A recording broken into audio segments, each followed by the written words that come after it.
Be the envy of the neighborhood. 860 KKAT, where the grass is always greener. Welcome to Gardening Utah. Here's composter and show hoster, Jana Francis. Welcome to Gardening Utah. I'm your host, Jana Francis. Every week here on Gardening Utah, we give you gardening inspiration and advice from experts across the state. We talk about all things vegetables, flowers, trees, shrubs, and of course, your lawn. We make sure you stay in the know of all the tasks you need to accomplish every week in the garden. Thank you for listening. We hope that this show is something that you'll look forward to each week. Episodes drop every weekend on Apple Podcasts, so make sure to subscribe so you never miss an episode. And we also air on the radio in Utah on KKAT 860 AM on Saturday and Sunday at 10 a.m. We aim to inform and inspire you as you work in the yard or while you're out and about shopping at nurseries and garden centers. And today's episode is jam-packed. We've got Cameron Alcott from Progressive Plants. He joined me in episode 3 of this show, and he is not only a wealth of information, but he's a lot of fun to talk to. We're going to discuss what impact that COVID-19 has had on the local nursery and garden center business. We'll also be telling you about 2 trees that you should never plant in Utah. And we're going to be doing a deep dive into the amazing crabapple tree and some of the unique new varieties of it and why you want this this tree in your garden. We also discuss unique brand new varieties of ornamental trees and shrubs that you are definitely going to want to plant in your yard. So there's a lot this week. So we hope to inspire you to sit back, watch those spring buds unfurl, enjoy the birds and the butterflies, and let's get into the dirt. But first, the tip of the week. 860 KKAT with your Gardening Utah tip of the week. My tip of the week is get your squash seeds planted now.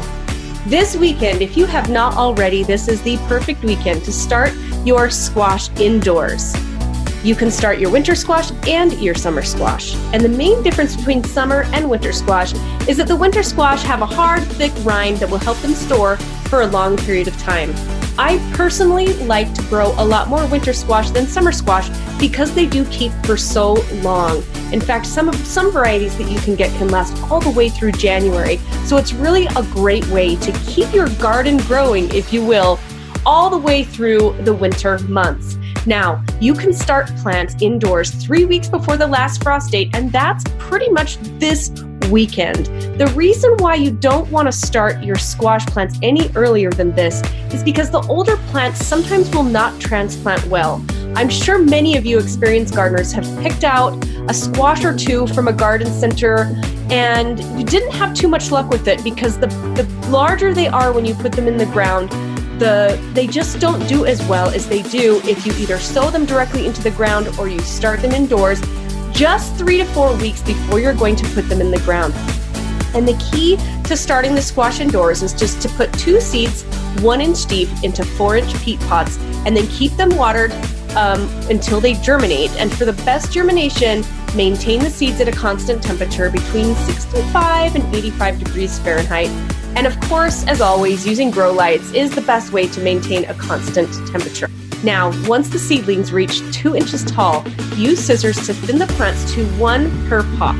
And then before you plant the seeds outdoors, don't forget the tip of the week last week was harden off those seedlings. And hardening off means to gradually acclimate the seedlings to the outdoors, putting them outside during the day under shrubs or trees when the temperatures are above 40 degrees. And don't forget to bring them back in at night because then they will very likely freeze. And after about 5 to 7 days of hardening off, they are ready to transplant outside.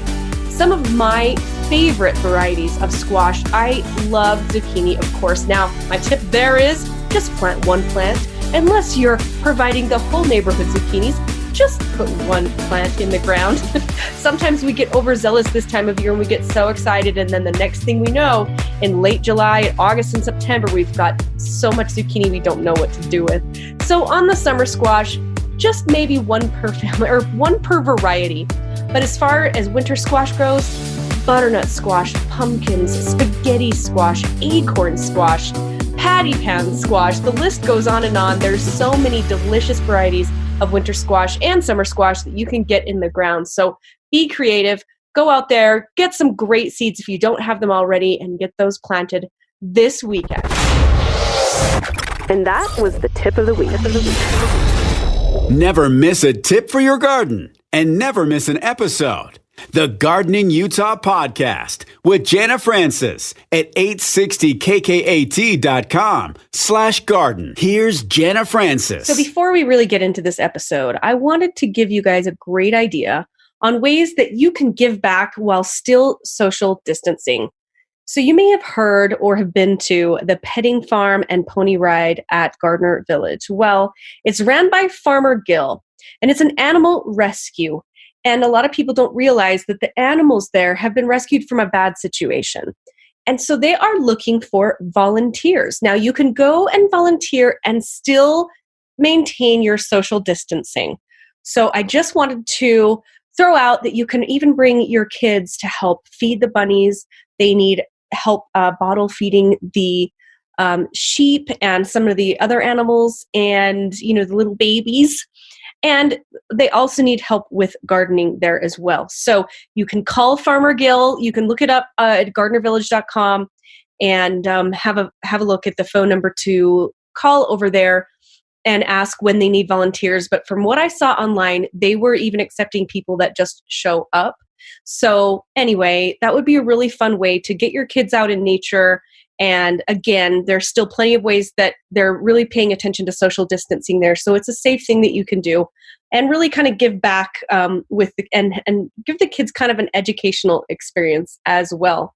I also do want to mention in several episodes back, before we were all kind of confined to home, I mentioned a lot of the different beautiful and amazing spring events coming up in places in Utah that obviously aren't happening now. And one of those is Thanksgiving Point. I'm so sad that Tulip Days is not going to be happening, at least in person.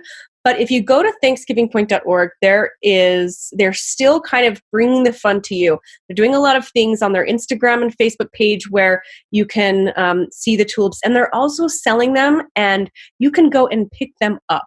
So I definitely wanted to give them a bit of a shout out because I love what they're doing with that to try to, keep us involved in something that, so many of us just cherish going there every year. And obviously at this point we cannot.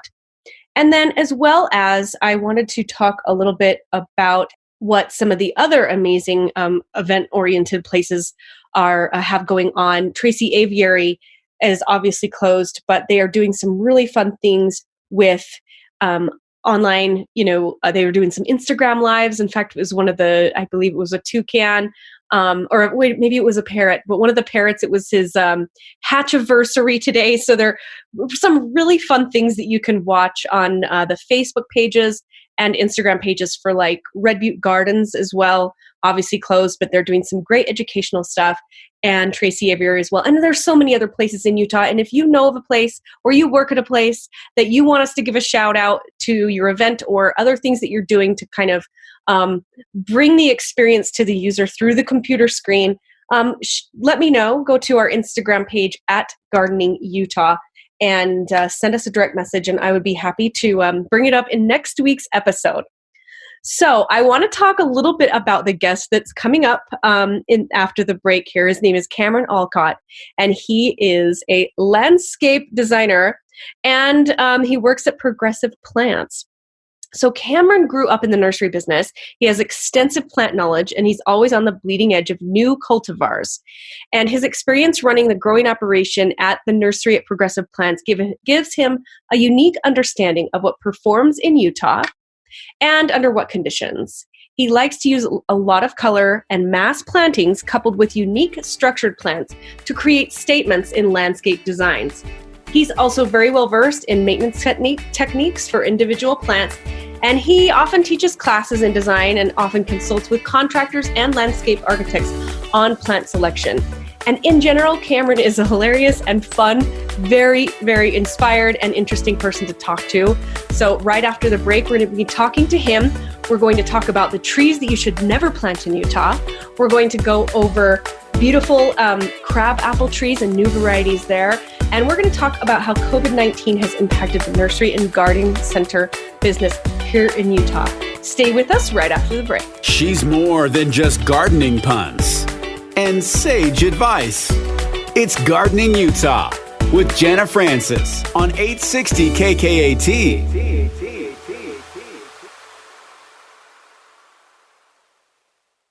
Gardening Utah, available wherever you get your podcasts and at 860kkat.com/garden.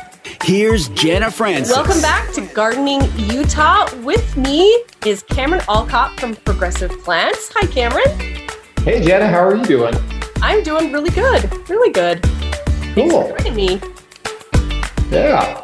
So how about this new world that we live in? This is insane. This is just completely so weird. It's so odd to just, everything we do is completely changed. The way we communicate, the way we, go to work, the way we buy our food. I mean, every single thing in our lives is completely disrupted. And so I know. Remember last time that we were together, we were sitting across from each other and now we're like 50 miles apart. Isn't technology amazing? This is great. Yes.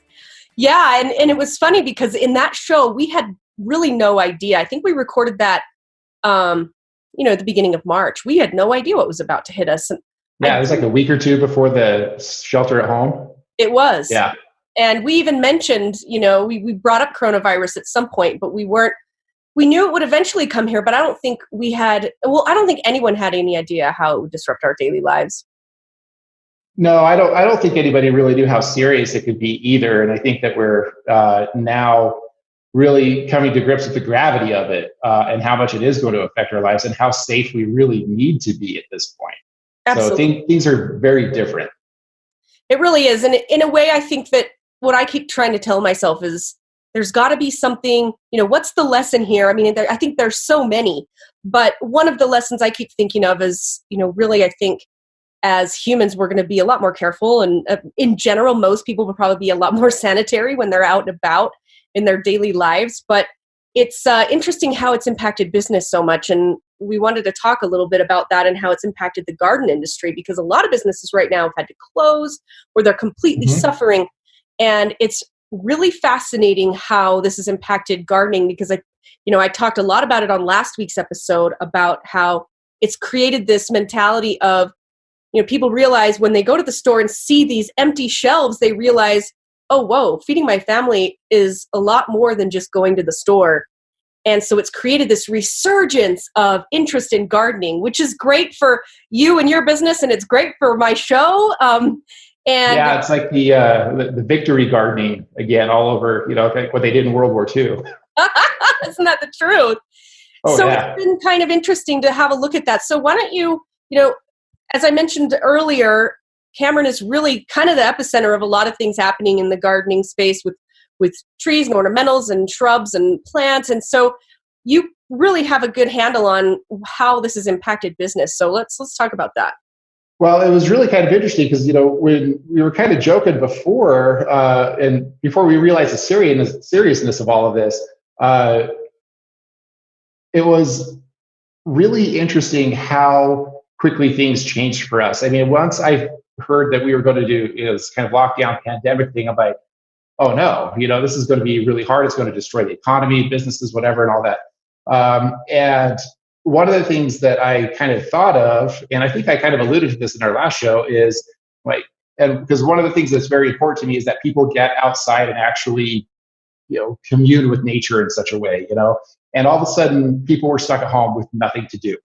And all of a sudden house projects became a thing, and working in the yard, and, oh no, we've got to grow our own food, and the craziness that kind of happened with that. And so it was really kind of interesting to see how busy we got so quickly. Really? It was important to me that people kind of got out and did things. And so I immediately went and, started offering like discounts for online orders off of our website, mostly because I felt it was like more important that people start figuring out what to do with their yard, and kind of give them something to do. And I didn't want, if the economy was going to tank the way that we were thinking it was going to, I did not want to make it more difficult for people to do things in their yard. And the response has been pretty amazing. I mean, our sales went up. And from what I've heard from other retail garden centers like Glover and Westside, and I mean, they're all up too. They're selling seeds. There's, a lot of people are buying veggies. I'm kind of kicking myself in the foot for not growing those this year. It's not too late, Cameron. Yeah, it's not. Well, for some things it kind of is, but, but I'm actually overwhelmed and actually really kind of excited for all these people who are getting into it. I mean, I've had more inquiries of like, what do I plant here? What do I do with my yard? How do I fix this? All of these different things. And so I've seen like a million times more engagement, like on the internet, like on the Facebook groups that I admin and Instagram. And it's been really just exciting to see so many people doing things and getting their families involved. Yes. It's like, I've seen a couple of parents that are using digging holes or online school to, pick your poison, with your kids. And that's been kind of funny to watch. And I'm like, I try to get, my kids to dig holes and they're just like, peace out, yo. They're not doing anything. But what about you? What have you seen so far? Well, very similar. I mean, I've talked to a few other nursery owners as well. And, I think the hardest part for them is helping people know that they are still open and communicating the social distancing process. And, most of them have, some of them have had to close their indoor. Like I know that Cactus and Tropicals had to close their indoor nursery, but you can still go to the outdoor nursery and you can still buy anything indoors as long as they bring it out to you. And right. I mentioned on last week's show for people that if you're not sure, because there are a few nurseries that have had to close or just edit the way they do business. And so my tip was just to look on the Facebook page because most of them have been really good about posting their policies. And, I know that Glover has a whole website or a web page dedicated to it that looks really good. And so I just mentioned, to the user or to the listeners, just going out and look at the website or give them a call. And if you're uncomfortable going, you can still make a purchase over the phone and that kind of a thing. And they'll put it right in the back of your car, Yeah. So one of the things that we've done is that we've actually done Zoom meetings, kind of like what we're doing right now with this podcast. So we've actually done designs over Zoom for people. So we've kind of incorporated this. It's kind of been changing the industry, and I think it's going to kind of change it for the better. So I've been doing designs with Zoom. My team of designers has also been doing designs with Zoom because we have software that can kind of show you how everything's going to look. So that's been kind of neat. And then we get like a lot of discussion and a lot of interaction. We get people excited. So that part's been actually kind of like a blessing in disguise. We've locked down our nursery, so we're not really allowing customers into kind of travel the yard or anything like that because I have to protect my own people here. Right. But we do have the online ordering, so that's made life really easy. And then kind of coupling that with, the design, like the online design services and stuff. I mean, it's been very easy to accommodate people in ways that I never even thought of before. So, this whole crisis is giving us some innovation at least. Isn't that interesting how, disruption can create such innovation? Yeah. I mean, I didn't even realize that, I know I've sent you a couple videos of my yard, and, but I didn't even think like, oh, he could actually through Zoom, tell me what to plant where. Yeah. So I've been able to do it through Zoom. I've just had people like take pictures of the yard and email them to me. And I've done some really cool things with it. There's nothing that really replaces like an on-site visit because that way you can see like soil conditions and whatnot. But it also gives you the opportunity to kind of teach a little bit as well. Like what's going on with your soil? What does it feel like? What's its texture? Let's look at your exposures and your sun and your shade and those types of things that you have to take into consideration. And you are teaching the homeowners to think in ways that maybe they never would have done it before, or they would have just relied on a designer or a nursery person to just kind of tell them what they want. But now it seems like almost like the interactions even more in depth over the internet in some ways, if that kind of makes sense. Yeah, definitely. That's so interesting. I have a few ideas I'll talk to you about later that just based on this conversation that, about how this has disrupted so much. And Another interesting, well, how about, why don't you tell everybody, as far as Progressive Plants goes, how they shop your website and, the processes of if they wanted to buy plants from you, because as we get further into this episode, we're going to talk about some of the amazing plants like crabapple trees that are kind of blooming now. So why don't you give everybody the scoop on how to shop from Progressive Plants and whether you deliver, pick up, and that whole thing. Oh, yeah, sure. If you just go to progressiveplants.com, you can create an account and you can just log in at that point and just kind of select what you want. We have different categories like, fruit trees and perennials and shrubs, roses, however you want to kind of, shop for everything that you need. If you need us to help you kind of design your yard, we can do that. There's links on the website where you can schedule video conferences with either myself or the other designers. And at this point, we're doing like a no contact pickup. So you just fill out your order. You just put in the date when you want to pick it up and submit the order. We get it. We pull it when you, like the day before that you're going to come in, and then we load you up. You don't even have to get out of your car. Or we can deliver it straight to your house. Either way is totally fine. Wow. And so are you finding that most people are having it delivered, or are they coming to get it? It depends a little bit, I think, on where they live. The ones that are really like geographically close to me, they're just kind of coming to get it. But I mean, I've been delivering stuff down to like Benjamin, Wow. down by Payson.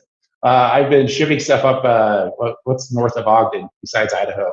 I mean, we've been shipping all over the place, and I've been really surprised. I mean, we had a sales meeting this morning, and we were just kind of looking at our numbers. We're up like 5,000% in retail sales. It's just some ridiculous number. That is fantastic. Yeah, and it's really kind of exciting to me to see like how many people are getting into this. I mean, it's I get excited about plants. I post a lot on Facebook. Either on Progressive Plants Facebook page or the Utah Gardeners and Utah Gardening Collective Facebook groups. And it's so fun to see everybody's interaction on that. So I guess weird, funky plants that you could use in your yard is what I kind of like to do.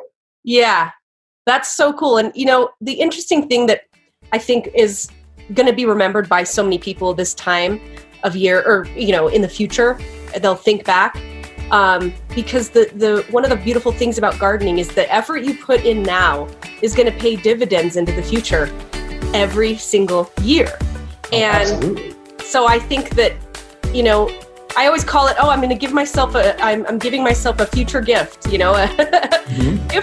gift from the past, because I see, different things coming up in the garden all the time. And it's like, I remember when I planted that. And so I think this is going to be in the future years, such a remember. When we come back after this, we're going to talk all about some of Cameron's very favorite plants and trees. One of them specifically is the crabapple. Stay with us. 860 KKAT with Jenna Francis and Gardening Utah, where it's always mulch time.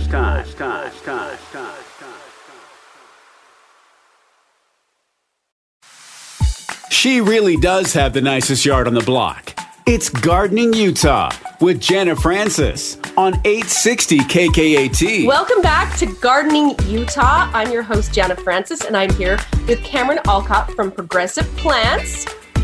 And we are going to talk about some flowering trees right now. And last night, Cameron and I were discussing over the phone a specific tree right now that we just really think people just should not plant. Let's talk about that. That tree just needs to die. We just need to tear them all out and never use them ever again. Agreed. I'm looking at you, landscape architects. Yes, and that would be none other than the flowering pear. Yeah, it is the most horrific scented tree that I think that I've ever smelled in my life. I mean, it smells like stinky tuna fish. It is the worst thing ever. Really? If you don't believe me, go run around and go find a flowering pear right now. Go stick your nose in it and see how much you like it. Oh my word. I know. I saw your comment today on Facebook when a user was like, "Oh, this beautiful tree, what is it?" And you said, "I dare you go smell it." But the thing about flowering pears is this: yes, they're beautiful, but when it's one of those things where you walk outside and you're like, what is that smell? Because it travels far and you don't realize. And then you turn around and you're like, oh, that office building had a landscaper that just put in an entire row, and then you basically don't want to walk outside the building for a month. Exactly. Yeah, they get used a lot along walkways on commercial properties, which is like the last place where you want to have something that smells like rotten meat. So. It really does. Yeah, so if you've ever walked it through a beautiful garden or around an office building, you just can't figure out what is that smell. It is the flowering pear. So let's just all make a pact and not plant those anymore. I concur. Let's never do them ever again. That's right. And while we're at that, let's not plant cottonwood trees either, people. We're all allergic to them. And all that cotton that flies through the air in about a month from now is quite miserable. It's like we just got finished cleaning up all this little snow and leaves and stuff. We don't need more things. Yeah, exactly. So you were mentioning one of your favorite trees is the crabapple. Mine are bloom, and I cannot wait. So let's talk crabapples. Let's talk crabapples for sure. Crabapples, all of them are pretty much my favorite. The reason being is that they smell absolutely delicious, and they come in all sorts of colors. You get different shades of pinks and whites, and some of them have bronze leaves and purple leaves and green leaves and different colored berries on them, whether they're yellow or red or dark purple. There's just so many variants of all of them. And crabapples absolutely love our climate. I mean, love. They perform so well here. And you can get them in all sorts of shapes and sizes. There's some that get kind of big, around 20, 25 feet, where they could almost be a shade tree. Some of them are really petite, like a Sargentina crabapple. That's one of my favorites. It only gets like maybe 6 to 7 feet tall and maybe 4 to maybe 8 feet wide, depending on how they grow. And they're just a cute little thing to use like in courtyards or like little accent trees. I really like those a ton. And the other nice thing about crabapples, and a lot of people don't really think about this, but I look at all the schedules of all the flowering trees in the spring. You have your magnolias that come out first. Okay? Yes. Then you have your dreaded flowering pears. And then you have your flowering cherries, okay, which I should be going about now. And then crabapples are going to start here in the next week or two. The one thing that we kind of joke about here in Utah is that we never know what season it is, whether it's like spring or third winter or, second spring or whatever. And those early flowering trees, like your magnolias and a lot of times your flowering pears and your cherries, they bloom when we're still freezing. And sometimes we freeze hard, kind of like what we did the other day. And so you'll get like these cherry trees and they'll start blossoming their beautiful flowers. And then it freezes really hard, kills the flowers immediately, and then they're done. So you got about 6 hours of enjoyment of those flowers on those trees. But crabapples, however, they will actually take those hard freezes and they don't even miss a beat. So a lot of times you'll see these crabapples flower for 2 to 3 weeks, even if we're still freezing, and they'll still smell good. And I mean, they're just such a good performer for the landscape.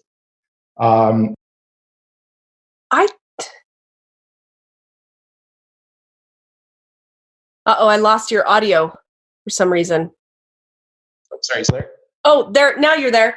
Okay. There we go. Pick back up at the hard freeze or the.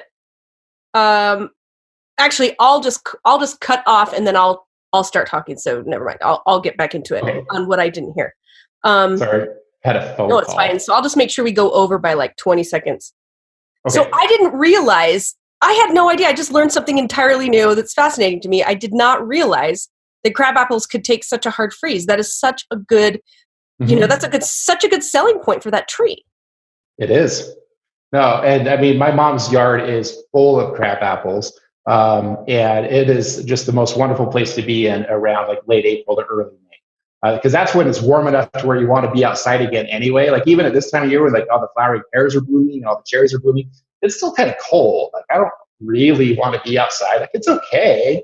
I like driving in the car and seeing all the blossoms, but I don't want to be outside among them. Yeah.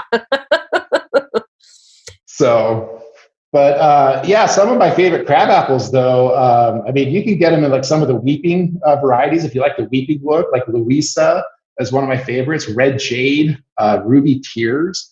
Those are all really cool weeping crab apples. I didn't realize there was so many varieties. Oh, there's hundreds of varieties of different ones. You have some that are like little lollipops, so they look like little like dum-dums. If those like little suckers where they have like the little round heads on them. Yeah. So there's like Lollipop, Firebird, Coral Burst, Cinderella, which is actually almost impossible to find right now. Yeah, they're really, really cool. I think one of my favorite crab apples as far as floral displays is one called Showtime.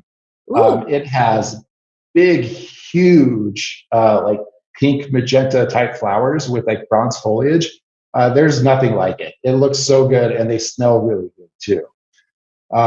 If you have like some really tight spaces, like your courtyards and stuff, there's like raspberry spear and ivory spear. Those are columnar crab apples. So if you have like really narrow spaces, you can use them there too.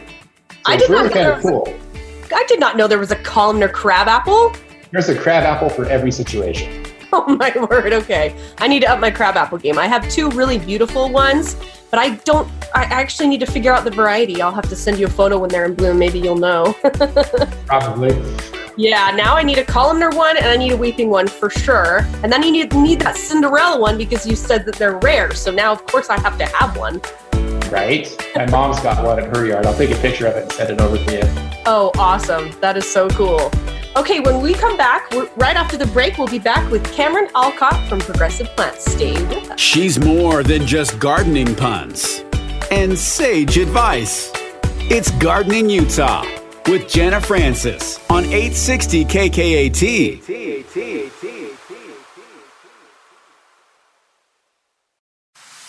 860 KKAT with more of the fastest growing show on radio.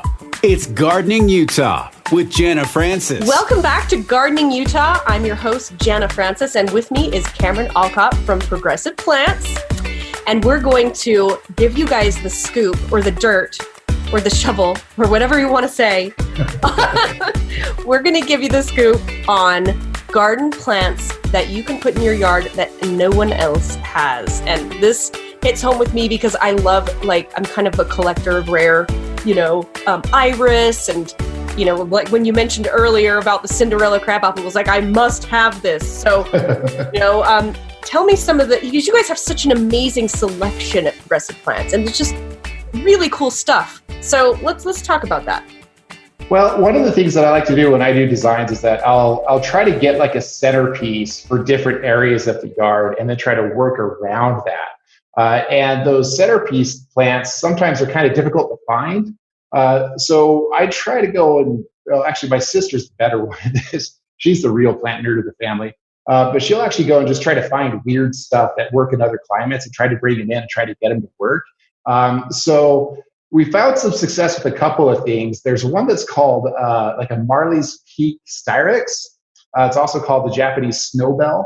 And it's really kind of a cool plant. It's a weeping snowbell. And if you've ever seen a snowbell, it's actually a small tree that actually blooms in June with like little white snowbells on it. It kind of looks like a weeping cherry or like a weeping crab apple or something like that, but just a little bit different. And then there's another one that's called Evening Light, Japanese Snowbell. And it's not weeping. It's more of like an upright tree that has purple leaves and white flowers. Whoa. It also blooms in June. Yeah, it's weird. So I think what we should do is, if you're listening to this and you want to know what it is he's talking about, we will post these on the @Gardening Utah page on Instagram. So look us up on Instagram @Gardening Utah, and we will hit you up with all the photos of these amazing plants that Cameron's talking about. Yep, and you can find them on our website too. We have like a neat little search feature on there, so you can just search up everything that you want. Okay, so for this, for the one you just mentioned, remind me of the names because I'm going to search it up too. It's called Styrex. It's also called Japanese Snowbell. Okay, is it kind of like the snowball bush or no? No. It's totally different. It's kind of like a tree. Yeah, I'll send you a picture as soon as we're done here. They're really cool. Well, now I need one. Yeah. If you're more of like an evergreen fan, we just picked up a new type of spruce called a McConnell's Gold. It's a white spruce, And they're really cool because they have like these soft green needles, but their new growth is yellow. Whoa. Yeah, yellow, like banana yellow. Yeah. So it kind of sounds like a little bit of an ombre leaf. Yeah, it's really kind of neat. So when you like all this, 2 or 3 inches of new growth, and it's just like these candlestick things with like flames on. It's really kind of neat. And they actually will mature into more of like a green color, so they'll actually look more like a regular spruce later on. They're absolutely gorgeous right now. So they're kind of a neat little tree. They grow. I think they're supposed to get around like 20 to 30 feet. Tall and maybe about 15 feet wide. So they're not huge. You could use them just about anywhere. And I think they'd be a great accent tree for any location. So they're really kind of cool. Wow. If you're looking for something a little bit smaller, I know some people don't like junipers, but there's one that's called Dobbs Frosted, DAUB''S. They'll do some funky things with it. They'll actually graft it onto a little tree trunk type thing, and then they'll grow and cascade over. Whoa. And the Dobbs Frosted junipers, it's got really cool layers in it, and the tips on them are yellow as well, and then the interior is a little bit more of a green color. And when you see them kind of spread out and kind of cascade down and then crawl along the ground, they're really cool, especially if you have like a water feature or a rock garden, something like that. Or if you just want to stick one in the garden bed and surround it with a bunch of flowers. I mean, it's really, really versatile with what you can do with that particular one. So there's something for your house, Jenna. I was going to say, everything you're telling me, I have to have one of everything. And Lord knows I have the room. I mean, for the listener just to know, I have a half an acre that I still haven't landscaped with my yard. So I've done one half, but I have another half that I'm still not finished with. And I'm definitely going to be working with Cameron on it. No question. Yeah. Have you ever put any hydrangea trees in your yard? I have 2 hydrangea, like the ones with the picture of your mom that we put on the Gardening Utah Instagram page. Uh-huh. I have 2 of those, and they're actually planted right behind my crab apples. Okay. Yeah. Cool. So the next thing that I'm going to tell you that we need to put in your yard, because I've only got 5 of these. Okay. What? They'll be ready in about 6 weeks. So around end of May, first part of June. So some guy who's a lot smarter, or girl, who's a lot smarter than me, grafted 2 roses together, and they just happen to be like my 2 favorite roses, onto a tree form. So they used the rose called Ebb Tide, which is a purple color and has a ridiculous petal count, and Julia Child, which is a yellow, and grafted them together onto this stalk, basically. So it blooms purple and yellow at the same time on a 3 or a 4 foot tree trunk, basically. What? Exactly. It is the Dr. Seuss of all Dr. Seuss trees. I mean, it is the coolest thing that I've ever seen. And I am so excited for them to just leaf out and bloom. So we're about maybe 4 weeks away from seeing that, and I am like chomping at the bit. Oh my word. I mean, you just described what sounds to me like the perfect plant. Yeah, it's going to be, I wish I could get more than 5. Because if I had 500, I would sell every single one. Yeah. They're that cool. Unbelievable. So, I know. How do you like redbud trees? I am obsessed with redbud trees. I have a weeping redbud in my front yard, and then I have an upright one on my side yard. Mm-hmm. I love them so much. Okay. So the next tree that you're going to want to get is one that's called Carolina Sweetheart. Ooh. Yeah, it's a very interesting redbud. It actually is more of like it leaves out purple, but then it also has like pink and white and green all mosaicked into the leaf. Oh. And you still get the pink flowers. What? Yeah, it is an unbelievable. It doesn't look real. It looked completely photoshopped when I saw it on, when our sales rep was like, "Here, you need to try these trees," and I'm like, "Yeah, whatever." And I'm looking at them in my greenhouse going like, holy cow, this is legit. Wow. Okay. Yep. Sign me up for one of those too. Yeah. There's another one. Like I could just keep going all day. Like how much more time do we have? We have 5 minutes. 5 minutes. Sweet. We're going to be here for a while. So there's another redbud called Alley Cat. That's a new one this year too. Ooh. And it has kind of like a white variegation modeled like into its green leaf. So it basically looks, the green leaf redbud, but it looks like somebody took like white paint and just kind of Jackson Pollock paint all over the leaves. Oh my word. It is oh my word. Absolutely gorgeous. A couple of other ones that we were doing this year are a couple of mimosa trees, some new cultivars of mimosa.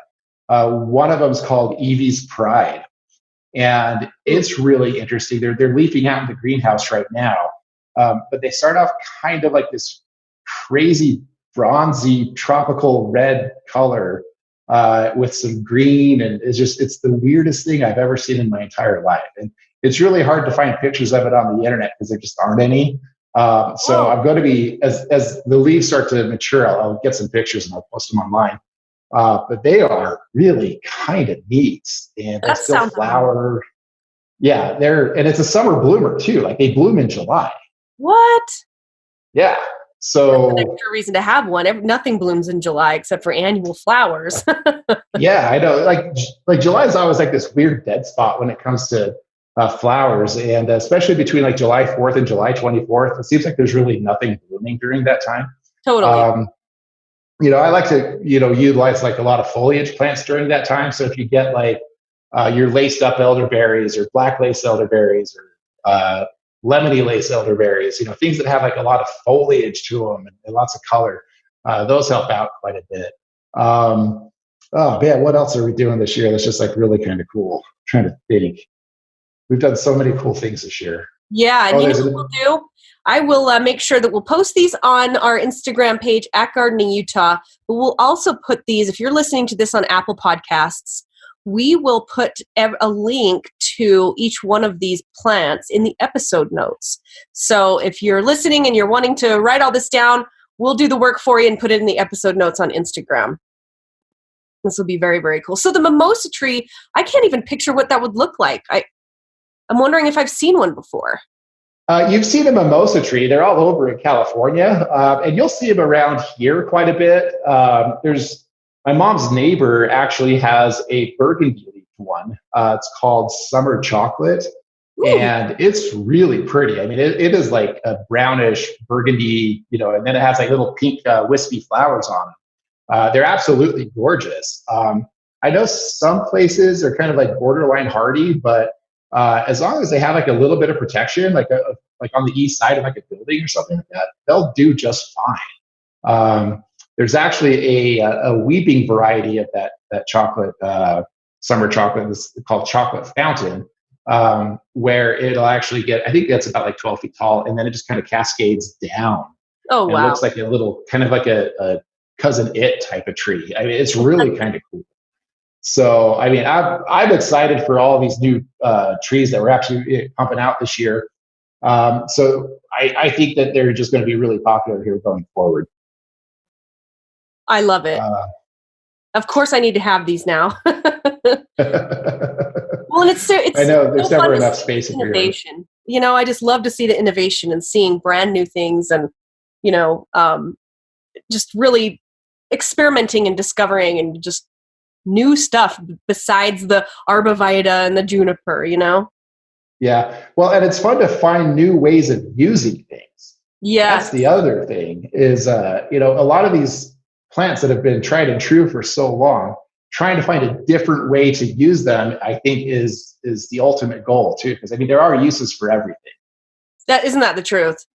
And what I loved that you said earlier was, the when you mentioned the spring trees that bloom in which bloom in which order, and it makes you realize that landscaping is such a thoughtful process around what's going to look good and where and at what time of year, and because some people's gardens really take off at certain times of the year, and sometimes if you don't plan it right from the beginning, you can really end up with just just something convoluted mess. Yeah, it looks great in May, but that's about it, you know? Yep.